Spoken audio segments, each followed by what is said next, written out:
إن الحمد لله نحمده ونستعينه ونستغفره ونعوذ بالله من شرور أنفسنا ومن سيئات أعمالنا من يهده الله فلا مضل له ومن يضلل فلا هادي له أشهد أن لا إله إلا الله وحده لا شريك له وأشهد أن محمدا عبده ورسوله يا أيها الذين آمنوا اتقوا الله حق تقاته ولا تموتن إلا وأنتم مسلمون وبعد فإن أصدق الحديث كتاب الله وخير الهدي هدي محمد صلى الله عليه وعلى آله وصحبه وسلم وشر الأمور محدثاتها وكل محدثة بدعة وكل بدعة ضلالة رب زدني علما رب اشرح لي صدري ويسر لي أمري அல்ஹம்துலில்லாஹ். கண்ணியத்திற்குரிய அல்லாஹ்வின் அடியார்களே, மதிப்பிற்குரிய ஹாஜிமார்களே, ஹாஜாக்களே, ஹஜ்ஜுடைய பாடங்கள், படிப்பினைகள், ஹஜ்ஜின் மூலமாக நாம் பெற வேண்டிய ஈமானிய நற்குண பயிற்சிகள் என்ற தலைப்பின் கீழே தொடர்ந்து பல விஷயங்களை நாம் பார்த்து வருகிறோம். இன்று அதனுடைய தொடரிலே நாம் முக்கியமான ஒரு செய்தியை பார்க்க இருக்கிறோம். அல்லாஹ் சுப்ஹானஹு வ தஆலா தன்னுடைய அன்பிற்குரிய பாசத்திற்குரிய நேசர் தூதர் முஹம்மது ஸல்லல்லாஹு அலைஹி வஸல்லம் அவர்களுக்கு சூரா அலம் நஷ்ரஹ் இந்த சூறாவிலே ஒரு செய்தி சொல்கிறான். فَإِذَا فَرَغْتَ فَانْصَبْ وَإِلَى رَبِّكَ فَارْغَب فَإِذَا فَرَغْتَ فَانْصَبْ وَإِلَى رَبِّكَ فَارْغَب. இன்னும் கொஞ்சம் இப்படி தள்ளி வச்சுமா, இந்த ஓரத்துக்கிட்ட அப்படி முகம் அந்த பக்கம் திருப்பினான வர மாதிரி. ஓகே. فَإِذَا فَرَغْتَ فَانْصَبْ وَإِلَى رَبِّكَ فَارْغَب. இன்றைக்கு நம்ம பார்க்கக்கூடிய இந்த செய்தி ரொம்ப முக்கியமான செய்தி. அதாவது நாம் அமல் செய்கிறோம், ஆனால் அமல்களை எப்படி செய்ய வேண்டுமோ அப்படி செய்கிறோமா? அதுதான் நாம் சிந்திக்க வேண்டிய முக்கியமான ஒரு பிரச்சனை. ஒரு கூட்டம் அமல்களே செய்யாமல் இருக்கிறார்கள். தொழுகை இல்லை, நோன்பில்லை, ஜக்காத் இல்லை. அது வழிகேட்டில் மிகப்பெரிய ஒரு உச்சகட்ட வழிகேடு. அல்லாஹ் பாதுகாக்க வேண்டும் அந்த நிலையிலிருந்து. இப்பொழுது நாம் நம் போன்றவர்களை பற்றி, அதாவது நம்மை பற்றி நாம் சிந்திக்க வேண்டும். நாம் யார்? அமல்களை செய்கிறோம், அமல்கள் செய்யவில்லை என்று சொல்லவில்லை. தொழுகை இருக்கிறது, நோன்பு இருக்கிறது, ஏதோ சில தான தர்மங்கள் இருக்கிறது. ஆனால் அந்த அமல்கள் எப்படி செய்யப்பட வேண்டுமோ அப்படி அந்த அமல்களை செய்கிறோமா? அமல்களிலே ஈடுபடும் பொழுது அமல்களை ஆரம்பிக்கும் போது எப்படி ஆரம்பிக்க வேண்டும், அந்த அமல்களை நோக்கி எப்படி செல்ல வேண்டும், அப்படி ஈடுபடுகிறோமா, செல்கிறோமா? அந்த அமல்களை செய்து கொண்டிருக்கும் போது நாம் எப்படி இருக்க வேண்டும், அமல்களை முடிக்கும் போது எப்படி இருக்க வேண்டும், அமல்களை முடித்த பின்பு எப்படி இருக்க வேண்டும், இதை பற்றி நாம் சிந்திக்க வேண்டும். இந்த ஹஜ் வணக்கம் நமக்கு அமல்களுக்கான தர்பியத்தாக நாம் எடுத்துக்கொள்ள வேண்டும். ஹஜ் வணக்கம் நம்முடைய அமல்களுக்கான தர்பியத். சரி, முதலாவது விஷயத்துக்கு வருவோம். நான் என்ன வசனம் ஓதுனேன்? فَإِذَا فَرَغْتَ فَانْصَبْ وَإِلَى رَبِّكَ فَارْغَب. இந்த வசனத்தின் மூலமாக அல்லாஹு தஆலா தன்னுடைய பாசத்திற்குரிய, பிரியத்திற்குரிய, நேசத்திற்குரிய, அவனுக்கு மிக உகப்பான கண்ணியமான தூதர் முஹம்மது ஸல்லல்லாஹு அலைஹி வஸல்லம் அவர்களுக்கு ஒரு கட்டளை கொடுக்கிறான். அல்லாஹு தஆலா எதை கட்டளை கொடுக்கிறானோ அது மிக மிக கட்டாயமான ஒன்றாக இருக்கும். அந்த கட்டளை என்ன? வ இலா ரப்பிக ஃபர்ஹப். கடைசி வசனம் ஃபைதா ஃபரக்த ஃபன்சப், அது தனி உள்ள தலைப்புனால அதுக்குள்ளார இப்போ நம்ம போல, ஏன்னா தேவைப்படும் போது உள்ளார வருவோம். வைலா ரப்பிக்க ஃபர்கப். இந்த வசனத்தினுடைய பொருள் என்ன, அர்த்தம் என்ன? நபியே, உமது இறைவனின் பக்கம். வைலா ரப்பிக்க, நபியே உமது இறைவனின் பக்கம் ஃபர்கப், நீங்கள் ஆர்வம் கொள்வீர்களாக, ஆசைப்படுவீர்களாக. இன்ட்ரஸ்ட், உங்களுடைய ஆசையை உங்களுடைய இறைவனை முன்னோக்கி கொண்டு செல்வீர்களாக. அல்லாஹ் அக்பர். இது ரொம்ப பெரிய செய்தி. ஒரு நபிக்கு, அதுவும் வணக்க வழிபாட்டில் தன்னையே மறந்தவர்கள் நபி முஹம்மது ஸல்லல்லாஹு அலைஹி வஸல்லம் அவர்கள். கால்கள் வீங்கிவிட்டன, அந்த கால்கள் வீங்கியதின் வலியை கூட அவர்கள் பொருட்படுத்தவில்லை. எந்த ஒரு இபாதத்தாக இருந்தாலும் அந்த இபாதத்தை முழுமையாக செய்தவர்கள் நபி முஹம்மது ஸல்லல்லாஹு அலைஹி வஸல்லம்.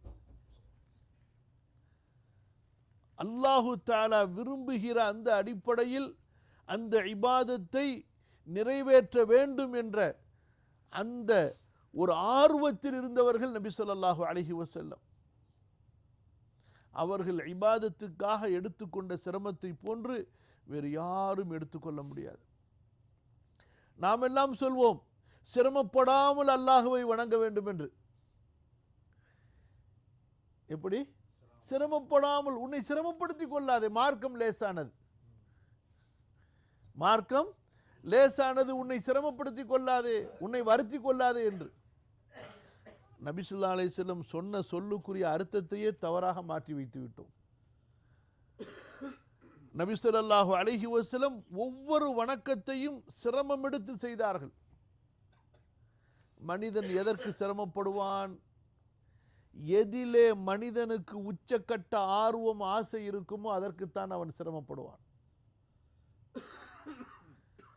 எதிலே மனிதனுக்கு முழுமையான ஆர்வம் இல்லையோ, ஆசை இல்லையோ, அதற்காக அவன் சிரமப்பட மாட்டான்.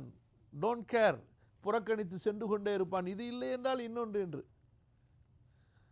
அன்பான ஹாஜிமார்களே, இபாதத்துடைய தர்பியத்தை இந்த ஹஜ்ஜின் மூலமாக அல்லாஹ் கொடுக்கிறான். அந்த இபாதத் எப்படி இருக்க வேண்டும் என்பதற்கான தர்பியத்தும் இந்த ஹஜ்ஜிலே நமக்கு இருக்கிறது. அது எப்படி? இபாதத்தை நீங்கள் ஆர்வத்தோடு செய்யுங்கள். இபாதத்தை ஆர்வத்தோடு செய்யுங்கள். அல்லாஹுவின் மீது ஆசை கொண்டவர்களாக, அல்லாஹுவின் மீது முஹப்பத்துடையவர்களாக, எனக்கு எனது ரப்பு தேவை, எனக்கு என்னுடைய ரப்புடைய பொருத்தம் தேவை, எனக்கு என்னுடைய ரப்புடைய மன்னிப்பு தேவை, நான் என் ரப்பின் மீது ஆசை வைத்திருக்கிறேன், நான் என்னுடைய ரப்பின் மீது ஆசை வைத்திருக்கிறேன். நீங்கள் உங்களுடைய மனைவியின் மீது, பிள்ளைகள் மீது, குடும்பத்தார் மீது, சொந்த பந்தங்கள் மீது, இன்னும் உங்களுக்கு உலகத்திலே பிடித்தமான பொருட்களின் மீது வைத்திருக்கக்கூடிய ஆசையை விட அல்லாஹுவின் மீது ஆசையோடு அந்த இபாதத்திலே நீங்கள் செல்ல வேண்டும், ஈடுபட வேண்டும்.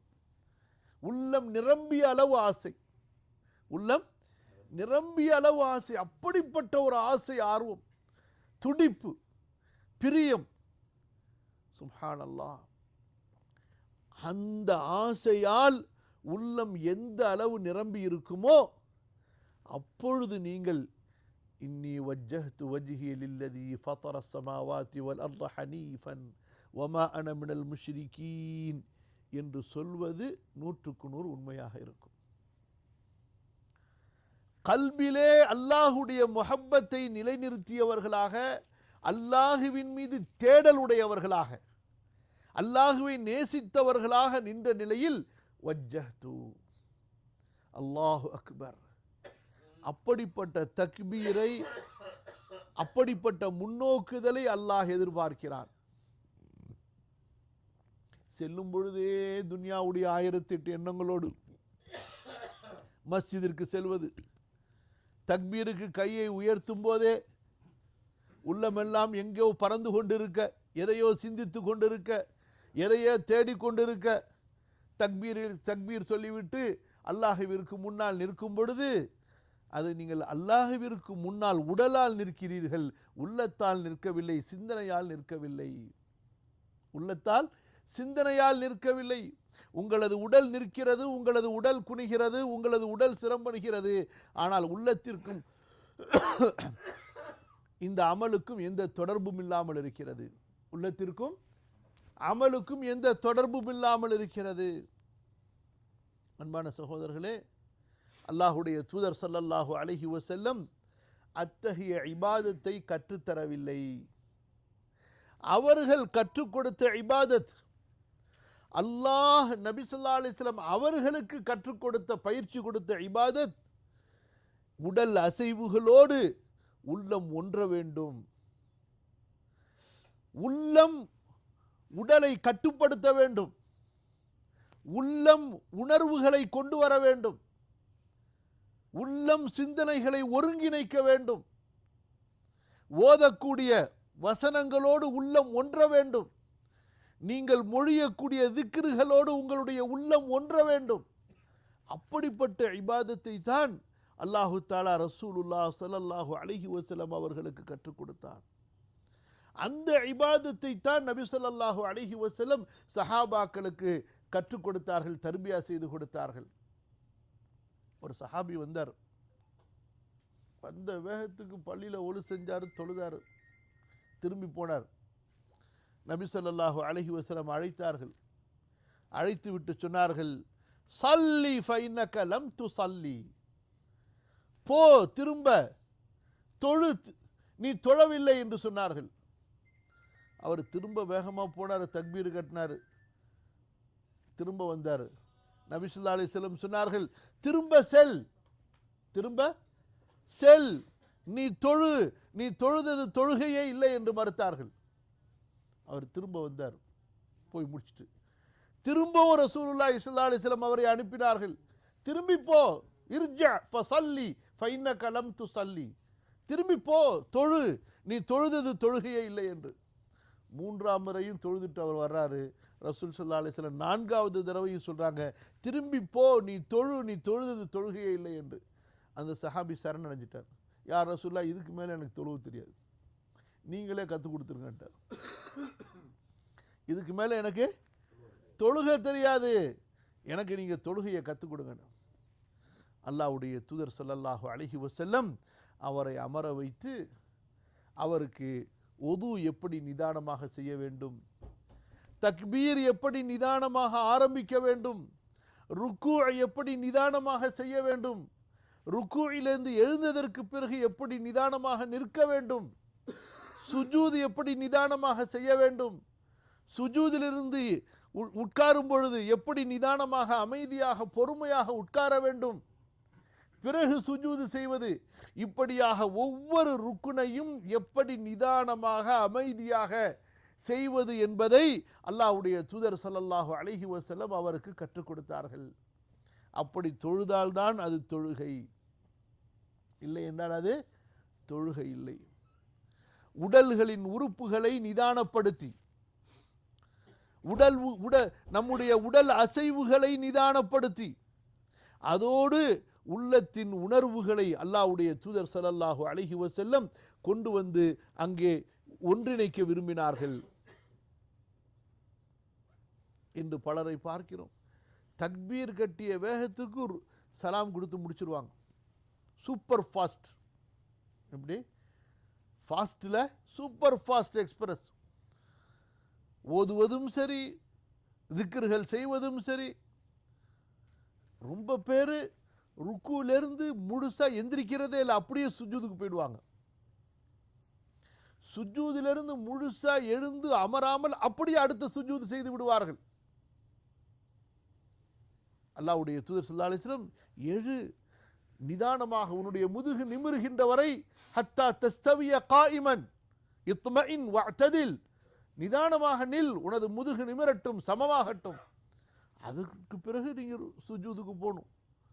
சுஜூதுக்கு போயிட்டு திரும்ப எழுந்து நிதானமாக உட்காரணும், அமைதியாக உட்காரணும்.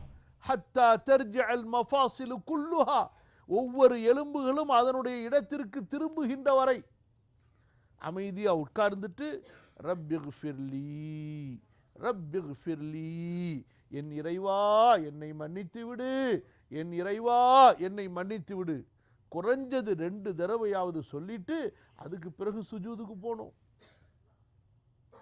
இப்படியாக ரசூலுல்லாஹ் ஸல்லல்லாஹு அலைஹி வஸல்லம் அந்த தோழருக்கு கற்றுக் கொடுத்தார்கள். ஹுதைஃபா ரலியல்லாஹு அன்ஹு ஒரு நபரை பார்க்கிறார்கள். அவர் தொழுகிறார், அவசரமாக தொழுகிறார். தொழுது முடித்ததற்கு பின் அவரை அழைக்கிறார்கள். ஹுதைஃபா ரலியல்லாஹு அன்ஹு, இப்போது நீ தொழுதாய் அல்லவா, இதே நிலையில் நீ தொழுதவனாக இருந்து மரணித்து விட்டால் فإنك مت على غير الفطرة التي فطر الله عليها محمدا صلى الله عليه وسلم. நீ இதே நிலையில் மரணித்து விட்டால் முஹம்மது ஸல்லல்லாஹு அலைஹி வஸல்லம் அவர்களை அல்லாஹ் எந்த மார்க்கத்தில் உருவாக்கினானோ அந்த மார்க்கத்தில் நீ மரணிக்க மாட்டாய், உன்னுடைய மௌத் இஸ்லாமில் இருக்காதுன்னாங்க. சுப்ஹானல்லாஹ். இன்றைக்கு பலருடைய நிலைமையை நாம் பார்க்கிறோம். இப்படி இபாதத்துகளில் அந்த ஷரத்துகள், ருக்குனுகள், வாஜிபுகளே பூர்த்தியாகவில்லை என்றால் இவர்கள் எப்படி உள்ளத்திலே அல்லாஹுடைய ஆர்வமுடையவர்களாக, ஆசை உடையவர்களாக இருப்பார்கள்? அன்பான சகோதரர்களே, இன்று பல ஹஜ் செய்தவர்கள் இருக்கிறார்கள், பல உம்ராக்கள் செய்தவர்கள் இருக்கிறார்கள், பல நஃபிலான தொழுகைகளை தொழக்கூடியவர்கள் இருக்கிறார்கள், பல உபரியான தர்மங்களை செய்யக்கூடியவர்கள் இருக்கிறார்கள். ஆனால் அவர்களுடைய அமல்களுக்கு அல்லாஹ்விடத்திலே எப்பொழுது கனம் என்றால், அவர்கள் தங்களுடைய உள்ளத்தை எப்பொழுது அல்லாஹுடைய அன்பால், பாசத்தால், நேசத்தால், அல்லாஹுவின் மீது உண்டான ஆர்வத்தால் நிரப்புவார்களோ அப்பொழுதுதான். இல்லை என்றால் உங்கள் அமல்களுக்கு ஏதோ கூலியா அல்லாஹ் கொடுத்துருவான். அல்லாஹுவின் புறத்திலிருந்து உண்டான அந்த விசேஷமான அன்பு, அருள், அவுலியா உல்லா என்று அல்லாஹ் யாரை சொல்கிறான்? அல்லாஹ்வுடைய நேசர்கள் என்று. இபாதுர் ரஹ்மான் என்று அல்லாஹ் யாரை சொல்கிறானோ அந்த கூட்டத்திலே சேர முடியாது. அதற்கு என்ன தேவை? முதலாவதாக கல்பு, உள்ளத்திலே அல்லாஹுடைய ஆர்வம் இருக்க வேண்டும். நபிமார்கள் இந்த ஆர்வம் முழுமையாக கொடுக்கப்பட்டவர்கள். நபிமார்கள் இந்த ஆர்வம் முழுமையாக கொடுக்கப்பட்டவர்கள். அதற்கு பிறகு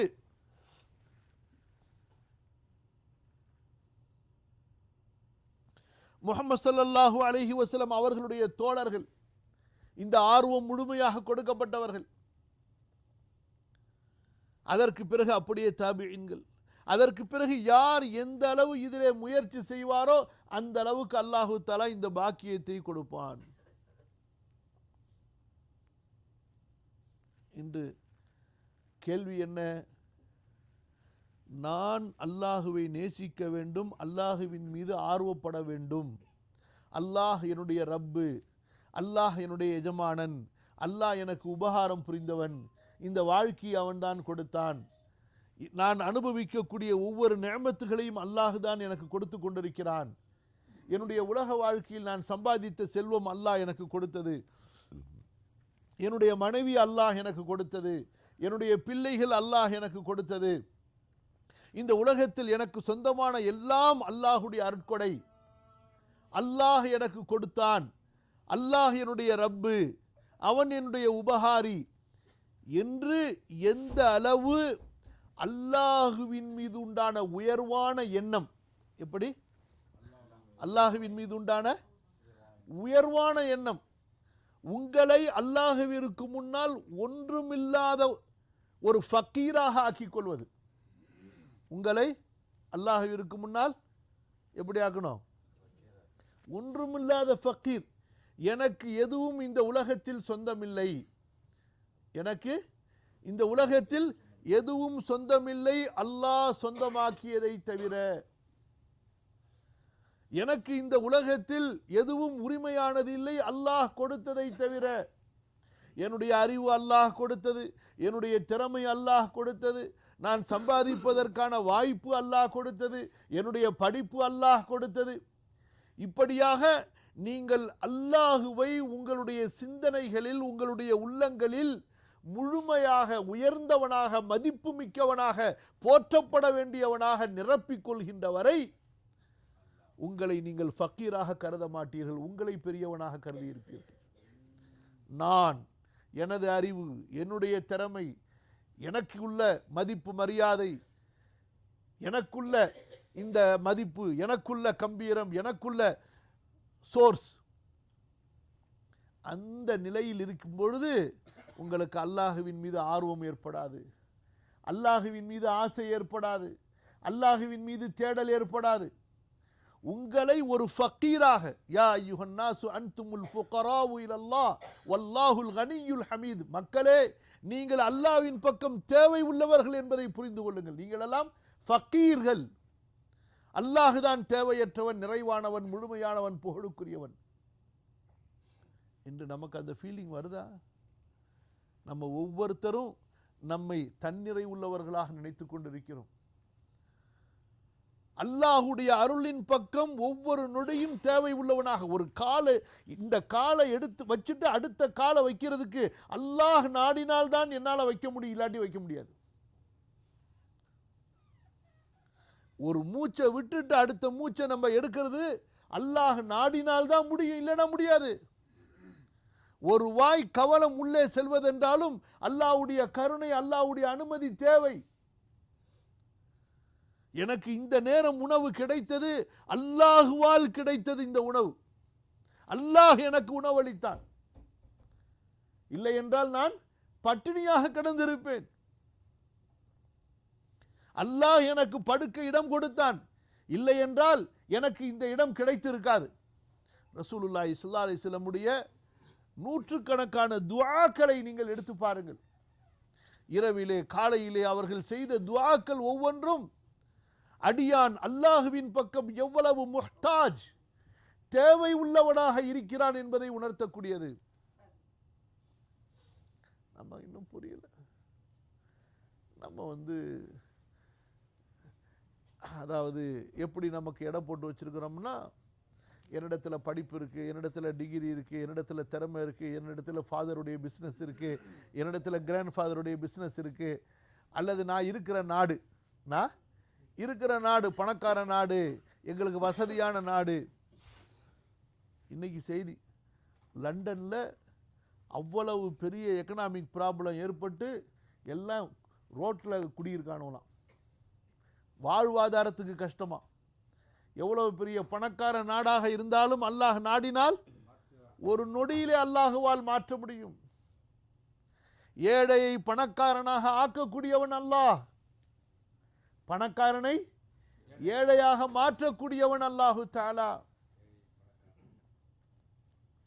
அவன் நாடினால் அனைத்தையும் ஒரு நொடியிலே மாற்றி விடுவான், அனைத்தையும் ஒரு நொடியிலே மாற்றி விடுவான். அன்பான கண்ணியத்திற்குரிய சகோதரர்களே, நம்ம தல்பியா சொன்னோம், லப்பைக் அல்லாஹும்ம லப்பைக் லப்பைக் லா ஷரீக லக லப்பைக் இன்னல் ஹம்த வன் நிஅமத லக வல் முல்க் லா ஷரீக லக். இந்த தல்பியாவின் மூலமாக அந்த இபாதத்துடைய ஒரு அடிப்படையை அல்லாஹு தஆலா நம்முடைய உள்ளத்திலே கொண்டு வர விரும்புகிறான். அடியானே, என் மீது ஆர்வத்தோடு என்னை முன்னோக்கி வா, என் மீது ஆசையோடு என்னை முன்னோக்கி வா. ஒரு குழந்தை தன்னுடைய தாயிடத்திலே கெஞ்சுவதைப் போல, கொஞ்சுவதைப் போல, தாயின் அன்புக்காக பாசத்திற்காக ஏங்குவதைப் போல, தனது தாயிடம் தான் சொன்னதையே திரும்ப திரும்ப சொல்வதைப் போல, ஒரு பிச்சைக்காரன், ஒரு பரம ஏழை தேவை உள்ளவன் மிகப்பெரிய கொடைவள்ளலுக்கு முன்னால் கெஞ்சுவதைப் போல, அவனுடைய கொடைக்காக ஏங்குவதைப் போல, உன்னுடைய வாசலுக்கு வந்திருக்கிறேன் என்று சொல்லி கதறுவதைப் போல அல்லாஹு தஆலா நம்மை கதற வைத்தான். உண்மையான எஜமானனாகிய என்னை நீ நினைவு கூறு, என்னுடைய அன்புக்காக, என்னுடைய பாசத்துக்காக நீ ஏங்கு. லப்பைக் அல்லாஹும்ம லப்பைக் லப்பைக் லா ஷரீக லக லப்பைக் இன்னல் ஹம்த வன் நிஅமத லக வல் முல்க் லா ஷரீக லக்.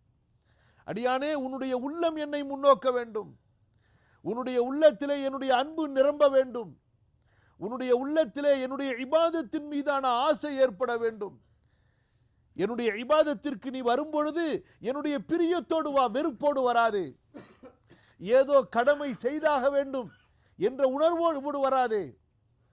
இந்த இபாதத்து தான் உனக்கு விடுதலை, இந்த இபாதத்தின் மூலமாகத்தான் உனக்கு சொர்க்கம், இந்த இபாதத்தின் மூலமாகத்தான் உன்னுடைய ரப்பு உன்னை பொருந்தி கொள்வான் என்ற அந்த ஆசையோடு நீ தேடி வா.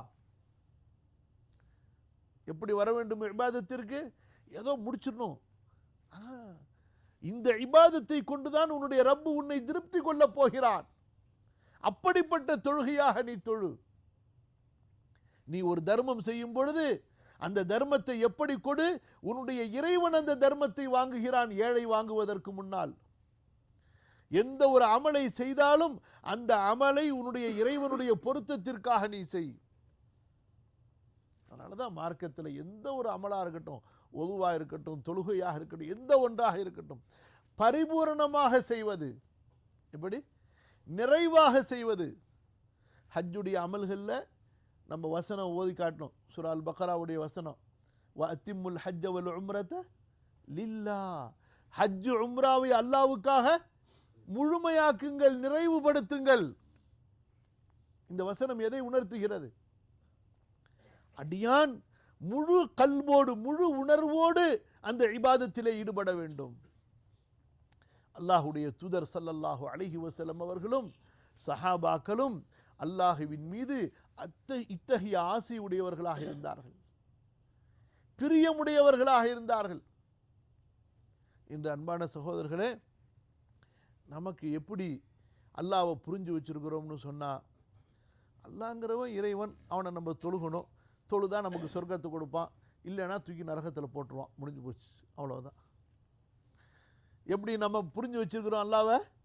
அல்லாஹ் இறைவன் வானத்துக்கு மேலே இருக்கான், தொழுகணும், தொழுத சொர்க்கத்தில் தூக்கி கொடுத்து போட்டுருவான், இல்லைன்னா தூக்கி நரகத்தில் போட்டுருவான், அவ்வளவுதான். அதற்கு பிறகு இந்த கல்போடு அவனை எப்படி நாம் தொடர்பு கொள்வது, உணர்வது, ஃபீலிங்ஸ். இந்த கல்பையும் கல்புடைய ஃபீலிங்ஸையும் மொத்தமாக துன்யாவுக்குன்னு வச்சுக்கிட்டோம். எப்படி கல்பையும் கல்புடைய ஃபீலிங்ஸையும் எதுக்குன்னு வச்சுக்கிட்டோம்? துன்யாவுக்குன்னு வச்சுக்கிட்டோம். மனைவிக்கு, பிள்ளைகளுக்கு, குடும்பத்துக்கு, சொத்துக்கு, சுகத்துக்கு. ஒரு உலக பொருள் தவறிவிடும் பொழுது, உலக பொருள் தவறிவிடும் பொழுது ஏற்படக்கூடிய துடிப்பு, அந்த வருத்தம் ஒரு இபாதத்து தவறும் பொழுது ஏற்படுகிறதா? ஒருவரை நீங்கள் நீண்ட காலமாக உங்களுக்கு நெருக்கமானவரை பார்க்காமல் இருக்கும் பொழுது ஏற்படக்கூடிய தேடல் ஒரு தொழுகையிலிருந்து அடுத்த தொழுகைக்கு உங்களுக்கு ஏற்படுகிறதா? எப்படி ஒரு தொழுகையிலிருந்து அடுத்த தொழுகைக்கு, அடுத்த தொழுகை இன்னும் ஏன் மகரிபு லேட் ஆகுது, மகரிபு நேரம் ரொம்ப அதிகமாக போன தெரியுதே, புரியல. அதாவது உங்களுக்கு ஒருத்தர் ரொம்ப பிரியமாயிட்டார்னா அவர் 5 மணிக்கு வரேன்னு சொல்லியிருப்பாரு, 4 மணிக்கு வரேன்னு சொல்லியிருப்பாரு. உங்களுக்கு நல்லா தெரியும் 3 மணி, 3 மணிலேருந்து 4 மணிக்கு 1 மணி நேரம் நல்லா தெரியும். ஆனால் 10 தடவை 5 நிமிஷத்துக்கு ஒரு தடவை வாட்சை பார்த்துருவீங்க. ஏம்மா செய்வீங்களா, செய்ய மாட்டீங்களாம்மா? உங்களுக்கு ரொம்ப பிரியமான ஒருத்தங்க வீட்டுக்கு வராங்கன்னு சொல்லிட்டா 4 மணிக்கு வரேன்னு சொல்லியிருக்கிறாரு, நீங்கள் 3 மணிலேருந்து 4 மணி எப்போ ஆகுன்னு வாட்சை பார்ப்பீங்களா, பார்க்க மாட்டீங்களா? இன்னும் 4 மணி ஆக மாட்டேங்குது, இன்னும் 4 மணி ஆக மாட்டேங்குது அப்படின்னு 10 தடவை பார்த்துருவீங்க. நல்லா தெரியும் 1 மணி நேரம் இருக்குது இன்னும் சொல்லிட்டு. ஆனாலும் அத்தனை தடவை நம்ம வாட்சை பார்க்குறோம். ஏன்? கல்பு அவரோடு இருக்கிறது, உள்ளத்திலே அவருடைய பிரியம் இருக்கிறது, உள்ளத்திலே அவருடைய நேசம் இருக்கிறது, அவர் மீது தேடல் இருக்கிறது. ஆனால் அல்லாஹுவின் மீது அந்த தேடலை வைத்தோமா? அல்லாஹுவின் மீது அந்த பாசத்தை வைத்தோமா? அல்லாஹுவின் மீது அந்த பிரியத்தை வைத்தோமா? அல்லாஹ்வுடைய இபாதத்துகள் மீது அந்த பிரியத்தை, பாசத்தை வைத்தோமா? இல்லையே. அல்லாஹுவை நம்முடைய வாழ்க்கையில் சம்பந்தமில்லாமல், தொடர்பில்லாமல் அப்படியே நிறுத்தி வைத்துக் கொண்டோம். வெறும் அவனை இறைவனாக ஏற்றுக்கொண்டோம். ஆனால் அவனுடைய மற்ற சிஃபத்துகள், அவன் ரஹ்மான் ஆயிற்று, அவன் வதூத் ஆயிற்று, அவன் ரஹீம் ஆயிற்று, அவன் ரഊஃப் ஆயிற்று, அவன் கரீம் ஆயிற்று, அந்த சிஃபத்துகளோடு நம்முடைய ஈமான் தொடர்பு கொண்டதா, நம்முடைய கல்பு தொடர்பு கொண்டதா? மூசா நபியுடைய ஒரு சம்பவம் சொல்றேன். அல்லாஹு தாலா நபிமார்கள்ல சில பேரை தேர்ந்தெடுத்தான். அப்படி நபிமார்களை அல்லாஹ் தேர்ந்தெடுத்தான். அப்புறம் நபிமார்களில் சிலரை அல்லாஹ் தேர்ந்தெடுத்தான். ஏன் தேர்ந்தெடுத்தான்? எப்படி தேர்ந்தெடுத்தான்? அவரவர்களிடத்தில் இருந்த அந்த குணங்களை கொண்டு, அமல்களை கொண்டு அல்லாஹ் தேர்ந்தெடுத்தான். மனிதர்களில் நபிமார்கள், நபிமார்களிலே ரசூல்மார்கள், ரசூல்மார்களில் 5 ரசூல்களை அல்லாஹ் தேர்ந்தெடுத்தான். நூஹை அல்லாஹ் தேர்ந்தெடுத்தான் அலைஹிஸ்ஸலாத்து வஸ்ஸலாம். இப்ராஹிம் அலைஹிஸ்ஸலாத்து வஸ்ஸலாம் அவர்களை அல்லாஹ் தேர்ந்தெடுத்தான். மூசா அலைஹிஸ்ஸலாத்து வஸ்ஸலாம் அவர்களை அல்லாஹ் தேர்ந்தெடுத்தான். ஈசா அலைஹிஸ்ஸலாத்து வஸ்ஸலாம் அவர்களை அல்லாஹ் தேர்ந்தெடுத்தான். முஹம்மது ஸல்லல்லாஹு அலைஹி வஸல்லம் அவர்களை அல்லாஹ் தேர்ந்தெடுத்தான். 5 மாபெரும் நபிமார்கள், ரசூல்மார்கள் இவர்கள். அதுல மூசா நபி இருக்காங்களே, அல்லாஹ் மேல துடிச்சிருவாங்க. அப்படி அல்லாஹ் மேல அவ்வளவு பெரிய பாசம், அல்லாஹ் மேல அவ்வளவு பெரிய பாசம். அல்லாஹ்வுக்கும் மூசா நபி மேல அவ்வளவு பாசம். அல்லாஹ் அக்பர். அதாவது இப்ப நம்ம சொல்றோம்ல, எனக்கு அவர் பேரை சொன்னாலே எனக்கு அவ்வளவு உற்சாகமா இருக்கு. சுப்ஹானல்லாஹ். என்ன ஆச்சு? மூசா நபிக்கு அல்லாஹ் தஆலா சொன்னா, மூசா நபி உங்க கௌமெல்லாம் கூட்டிக்கிட்டு நீங்க வாங்க, நான் உங்கள்கிட்ட பேசுகிறேன், உங்களுக்கு தௌராத்தெல்லாம் கொடுக்குறேன், வேதம்லாம் கொடுக்குறேன் அப்படின்னு சொல்லிட்டு அல்லாஹ் சொன்னான். இந்த கௌம் இருக்குதே, பனி இஸ்ராயீலேச்சே, இது வருது, ஆடி அசைஞ்சு அப்படியே பொறுமையாக வருது. நம்ம உம்ரா செய்யும்போது வந்தோம்ல, எப்படி நம்ம முஅல்லிம், நம்ம முதிர் 1/2 கிலோமீட்டர் முன்னாடி இருந்தாருன்னு சொன்னால் நம்ம வந்து 1/2 கிலோமீட்டர் பின்னாடி, என்னம்மா அந்த மாதிரி. நான் அதுக்கு தான் சொல்கிறேன், காபத்துல்லாவுக்கு போகிறோமே, உம்ரா செய்ய போகிறோமே, நம்மளால் நடக்க முடியலன்னாலும் ஓடணும். புரியுதா இல்லையா?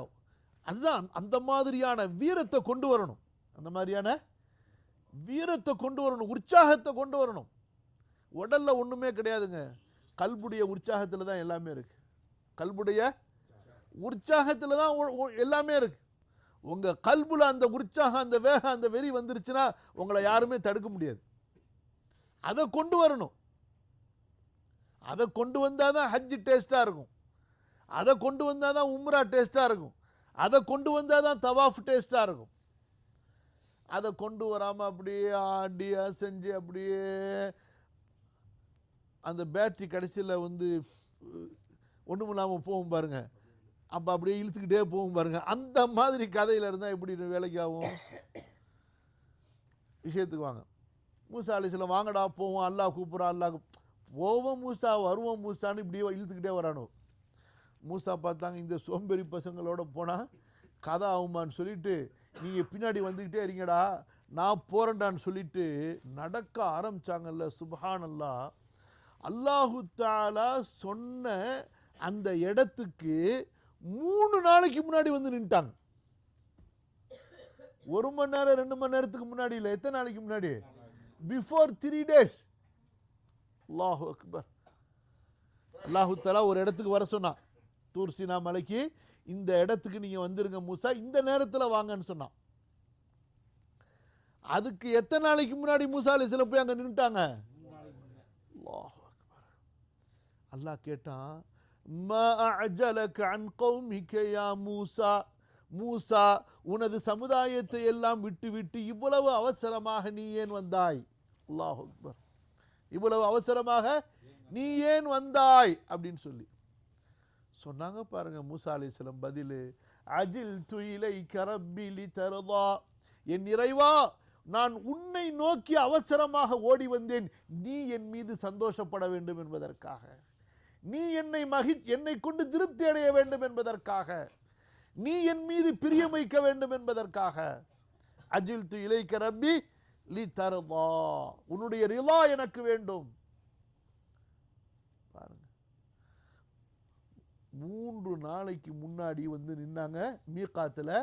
அல்லாஹ்வுடைய பொருத்தத்தை தேடினா எந்த அளவுக்கு மூசா நபி உள்ளத்தில் அல்லாஹ்வின் மீது உண்டான ஆர்வம் பாசம் இருந்திருக்கும். புரியுதா இல்லையா? சஹாபாக்களை பாருங்க, குர்ஆனுடைய இந்த பாடங்கள் படிப்பினைகளை எல்லாம் சஹாபாக்களுடைய உள்ளங்களை அப்படி இந்த பாடங்கள் படிப்பினைகள் சஹாபாக்களுடைய உள்ளங்களை மாற்றிக்கொண்டே இருந்தன. நம்ம குர்ஆனுடைய வரலாறுகளை ஓதுறோம், ஆனால் அதை உள்வாங்காமல் போயிட்டே இருக்கும், அதை உணராமல் போயிட்டே இருக்கிறோம். அபூபக்கர் ரலியல்லாஹு அன்ஹு அவங்கள எடுத்துக்கங்க ஒரு உதாரணம். ஒரு நாள் சுபுஹ் தொழுகை முடிஞ்சு ரசூலுல்லாஹி ஸல்லல்லாஹு அலைஹி வஸல்லம் ஒரு கேள்வி கேட்குறாங்க. இன்றைக்கு யாராவது நோன்பு வச்சிருக்கீங்களான்னு சொல்லிட்டு எல்லாரும் அமைதியாக இருக்காங்க. யார் பதில் சொல்கிறா? யார் ரசூலல்லாஹ் நான் நோன்பு வச்சிருக்கேன்னாங்க. சரி, இன்றைக்கு யாராவது தர்மம் கொடுத்தீங்களான்னு கேட்குறாங்க. எப்போ கேட்குறாங்க? இது ஆஃப்டர் சுபு கேட்குறாங்க. தர்மம் கொடுக்கறதுக்கு ஒரு வாய்ப்பு வேணும்ல. லொஹர் நேரமானால் யாரையாச்சும் பார்க்கலாம், வைக்கலாம், சாப்பிட காலைல டிஃபனை கொடுக்கலாம், காசை கொண்டு போய் கொடுக்கலாம். சுபுவுக்கு பின்னாடி கேட்குறாங்க இன்னைக்கு யாராவதுன்னு. அல்லாஹ் அக்பர். அபூபக்கர் சொன்னார், யார் ரசூலுல்லாஹ் இன்னைக்கு நான் தர்மம் கொடுத்துட்டேன் அப்படிங்கிறாரு. இன்னொன்று கேட்குறாங்க, இன்றைக்கு யாராவது ஜனாசா தொழுதிங்களான்னு சொல்லிட்டு ராத்திரியில். காலை சுபுவில் யார் ரசூலுல்லாஹ் நான் ராத்திரி ஒரு ஜனாசாவில் கலந்துக்கிட்டேங்கிறாங்க. யா அல்லாஹ். நோன்பு, சதக்கா, அப்புறம் ஜனாசா. சொல்றாங்க ரசூலுல்லாஹ் ஸல்லல்லாஹு அலைஹி வஸல்லம், இந்த அமல்கள் யாரிடத்தில் ஒன்று சேர்ந்தனவோ அவர் சொர்க்கவாசிங்கிறாங்க. ஒரு நாளில் இத்தனை அமலும் ஒன்று சேர்ந்துருச்சு. யாரிடத்தில்? அபூபக்கர் சித்திக் ரலியல்லாஹு அன்ஹு. அது எதை காட்டுகிறது? அவர்களுக்கு அல்லாஹ்வின் மீது இருந்த ஆர்வத்தை, ஆசையை, தேடலை காட்டுகிறது. ஒவ்வொரு சஹாபியும் அப்படித்தாங்க. இன்றைக்கு நம்ம இவ்வளவு பெரிய உம்மத்தா இருக்கிறோம், ஏதோ அமல்களை செய்கிறோம். ஆனால் சகோதரர்களே, நாம் செய்யக்கூடிய அமல் சின்ன அமலாக இருந்தாலும் சரி, நம்முடைய ரப்பின் மீது பாசத்தோடு செய்ய வேண்டும், ரப்பின் மீது உண்டான தேடலோடு செய்ய வேண்டும். அந்த பாசம்தான், நல்ல கவனிங்க, நமக்கு இபாதத்துகளை எளிதாக்கி கொடுக்கும். இன்றைக்கு நமக்கு இபாதத்து பெரிய சிரமமாக இருக்கு இல்லையாமா? உண்மை தானே? இபாதத்து சிரமமாக இருக்கு. அந்த இபாதத்தில் ஃபில்டர் பண்ணி இந்த குரங்கு ஆப்பத்தை பங்கு வச்ச கதையா குறைச்சி குறைச்சி குறைச்சி குறைச்சி குறைச்சி கடைசியாக ஒரு லிமிட்டேஷன் வச்சுருக்கிறோம். எனக்கு இது போதும், எங்கள் அளவுக்கு இது போதும். நாங்கள் என்ன சஹாபியா? எப்படி சொல்லிக்கிறோம் நமக்கு நாமே? நாங்கள் என்ன சஹாபாக்களா? நாங்கள் என்ன அவுலியாக்களா? எங்களுக்கு இது போதும்னு சொல்லிட்டு.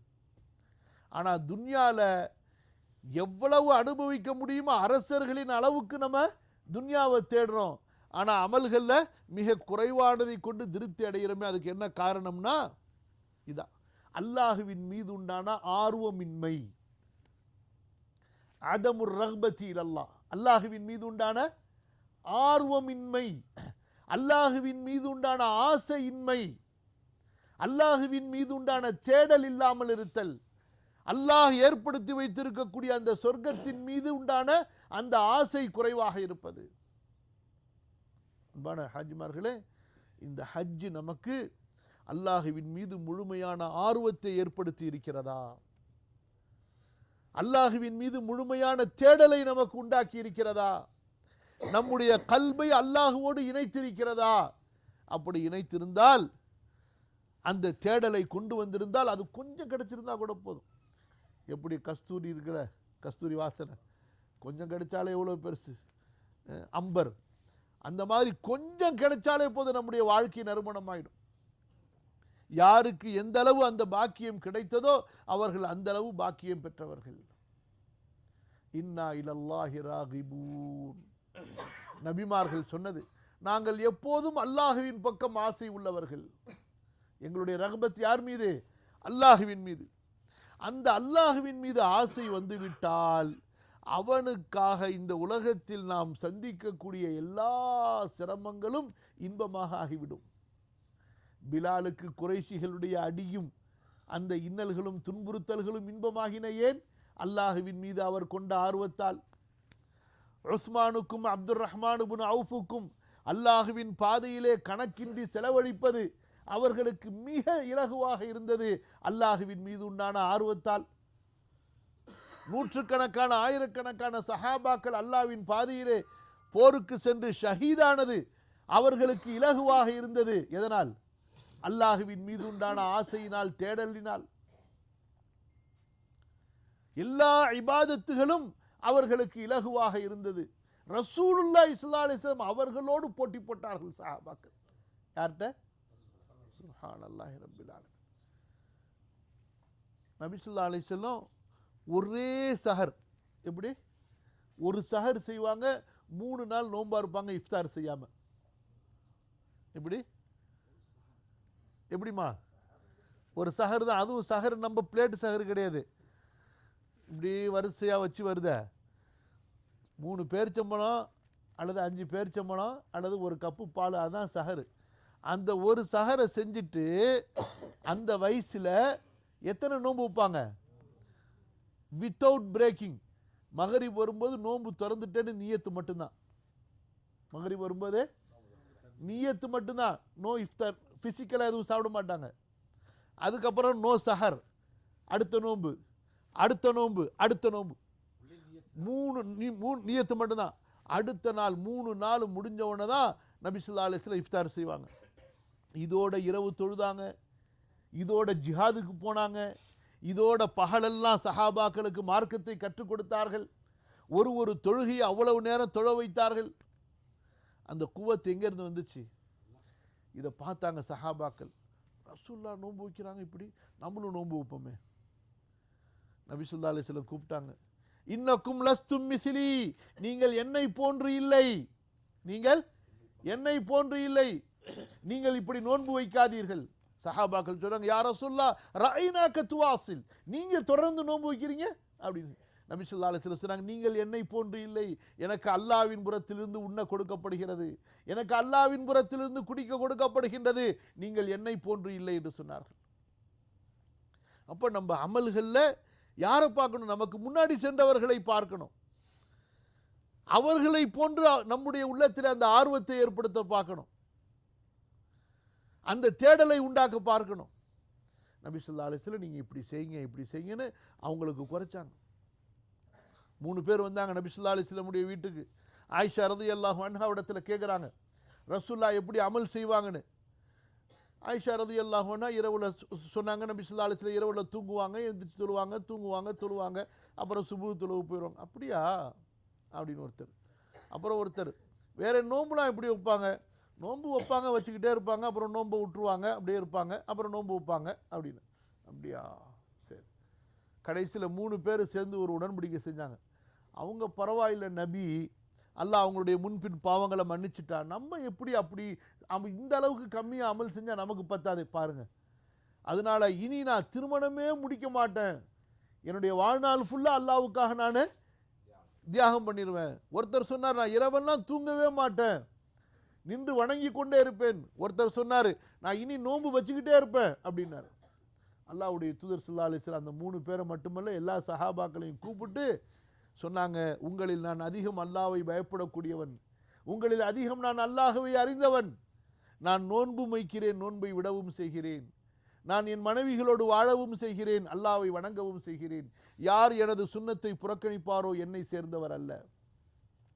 அப்போ இங்கே பாருங்க, நபி ஸல்லல்லாஹு அலைஹி வஸல்லம் அவர்களை போன்று அவர்களை விட அதிகமாக அமல் செய்ய வேண்டும் என்ற துடிப்பு யாரிடத்தில் இருந்துச்சு? சஹாபாக்களுக்கு. நபி ஸல்லல்லாஹு அலைஹி வஸல்லம் அவங்கள பின்னாடி இழுத்து இந்த அளவுக்கு, இந்த அளவு, இந்த லிமிட்டேஷனோட போங்கன்னு சொன்னாங்க. அப்போ எதை இது உணர்த்துகிறது?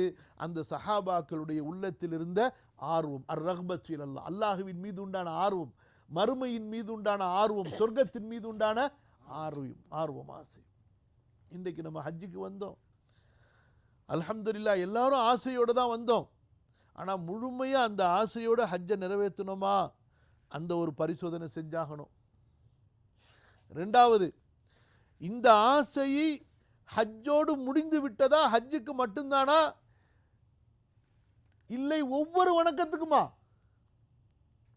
நம்முடைய வாழ்க்கையில் உள்ள 5 நேர ஒவ்வொரு நேர தொழுகைக்கு இந்த ஆர்வம் இருக்கணும். நம்முடைய ஜக்காத்துக்கு இருக்கணும், சதக்காவுக்கு இருக்கணும், அன்றாட நம்முடைய குர்ஆன் திலாவத்துக்கு இருக்கணும், அன்றாட நம்முடைய திக்ருக்கு இருக்கணும். எப்போதுமே உள்ளத்திலே இந்த அமல்களுடைய ஆர்வம் நமக்கு இருக்க வேண்டும். புரியுதுங்களா? அதுக்கு தான் இத்தனை தடவை நான் ஸ்டாப் அல்லாஹ் தல்பியா சொல்ல வச்சான், தக்பீர் சொல்ல வச்சான், ஒரு இடத்திலிருந்து இன்னொரு இடத்துக்கு அல்லாஹ் ஓட வச்சான், இவ்வளவு கஷ்டங்களை அல்லாஹ் தாங்க வச்சான். நம்மளை அல்லாஹு தஆலா ஹஜ்ஜில் ஒரு கலக்குனா அல்லாஹ் சுப்ஹானஹு தஆலா இங்கேருந்து அங்கே போ, அங்கேருந்து இங்கே வா, இதை செய்ய அதை செய்யின்னு சொல்லி எவ்வளவு கஷ்டம். சாதாரணமாக யோசிச்சு பாருங்க. 12 அன்னைக்கு மினாலிருந்து கிளம்பி 12வது ஜம்ராத்துக்கு கல்லறிய போனோமே, அதை கொஞ்சம் நினச்சி பாருங்க. நம்ம இதெல்லாம் சிந்திக்கணும். இந்த அளவுக்கு நான் அல்லாஹ்வுக்கு கஷ்டப்பட்டுட்டு இனி மீதமுண்டான வாழ்க்கையில் அந்த உணர்வுகள் இல்லாமல் வாழ்ந்தா, அந்த கல்புல அந்த அல்லாஹ்வின் மீது உண்டான ஆசை இல்லாமல் வாழ்ந்தா, அப்போ அவ்வளவு தூரம் அங்கே நடந்து என்ன பிரயோஜனம்? அப்போ சும்மா கடமைக்காது. இவ்வளவு தூரம் தல்பியா சொல்ல வச்சானே அல்லாஹ், தல்பியா சொன்னோமா இல்லையா? எத்தனை தடவை சொல்லியிருப்போம். அதாவது இதுவரைக்கும் அந்த மாதிரி ஒரு திக்ரே கிடையாது ஹஜ் அல்லாத வேற ஒரு வணக்கத்தில். அப்போ ஏன் அல்லாஹ் சொல்ல வச்சான்? அந்த ஆசையை உண்டாக்குறதுக்கு. லப்பைக் லப்பைக், வந்துட்டேன் வந்துட்டேன் வந்துட்டேன் வந்துட்டேன், அல்லாஹ் உன்னிடத்தில் வந்துட்டேன், அல்லாஹ் உன்னிடத்தில் வந்துட்டேன், அல்லாஹ் உன்னிடத்தில் வந்துட்டேன், கதறுடா என்னுடைய அடியானையை, சொல்லு என்னுடைய அடியானேன்னு சொல்லி அந்த ஆசையை அல்லாஹ் உண்டாக்குறான். அதனால் கண்ணியத்திற்குரிய அல்லாஹ்வின் அடியார்களே, அல்லாஹ்வுடைய உண்மையான ஏற்றுக்கொள்ளப்பட்ட பரிசுத்தமான அல்லாஹ்வுடைய நேசத்திற்குரிய அடியார்களாக நாம் மாற வேண்டும் என்றால், நம்முடைய இபாதத்துகள் உண்மையான உணர்வுகளோடு செய்யப்படக்கூடிய இபாதத்துகளாக ஆக வேண்டும் என்றால், இந்த கல்வியிலே அல்லாஹ்வுடைய ஆர்வத்தை, ஆசையை, தேடலை, பாசத்தை கொண்டு வர வேண்டும். ஒவ்வொரு இபாதத்தை ஆரம்பிப்பதும் அந்த அன்போடு பாசத்தோடு இருக்க வேண்டும்.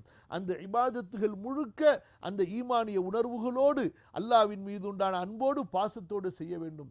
அந்த இபாதத்து முடிந்தவுடன் அல்லாஹ்விடத்திலே அல்லாஹ்வுடைய அன்பையும் மன்னிப்பையும் கேட்டு நாம் துஆ செய்ய வேண்டும். எப்போதும் அல்லாஹ்வுடைய அந்த அன்புக்காக ஏங்கிக் கொண்டே இருக்க வேண்டும், அல்லாஹ்வுடைய பாசத்திற்காக அதற்காக துஆ செய்து கொண்டே இருக்க வேண்டும். அல்லாஹ்வுடைய அன்புக்கு நிகராக யாருடைய அன்பையும் நாம் கொண்டு வந்து விடக்கூடாது.